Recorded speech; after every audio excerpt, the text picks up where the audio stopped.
there, fellow travelers. Welcome to Vacay with J&A. This is Jim, and I'm going to be your tour guide today as I bring you through our room at the Grand Hyatt Vail from our most recent stay. We're in room 197, which is on the lowest level, and it's located near Chairlift 20 of the Vail Ski Resort. Now, the first thing you'll notice when you walk through the room is those big windows at the back, letting in tons of natural light, and the high ceilings that really make the room feel bigger than it is. On your right, there's a closet that has a couple robes that you can use to go to the jacuzzi at night because it does get chilly in Vail. There's a safe, something to put your luggage on, some hangers to hang some clothes, and a shelf for your luggage if you want to put it up there. Now, the bathroom is really, really nice. It's got 2 sinks, so if you're traveling with a lot of people, there's a lot of room to spread out. Very well appointed, as is the custom with the Grand Hyatt. Now, the shower was really nice as well. It had a rainfall shower head as well as a handheld shower head, and you could go back and forth between the two. Great water pressure and lots of room in there to shower and get cleaned up.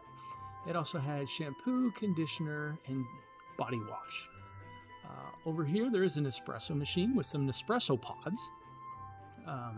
And then underneath in this cabinet, there was a little mini fridge.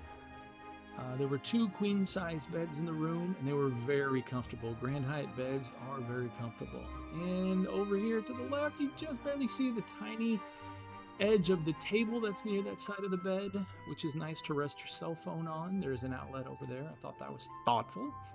Plenty of desk space if you want to do some work while you're here. Don't recommend it. There's plenty of fun stuff to do. A nice big TV for the kiddos.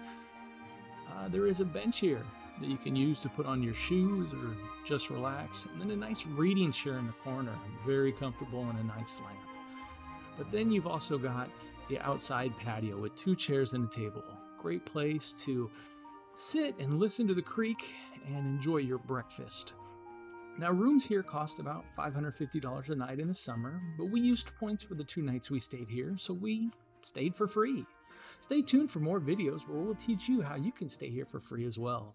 For now, I'll leave you with the peaceful sounds of Gore Creek running just outside our room. Happy travels.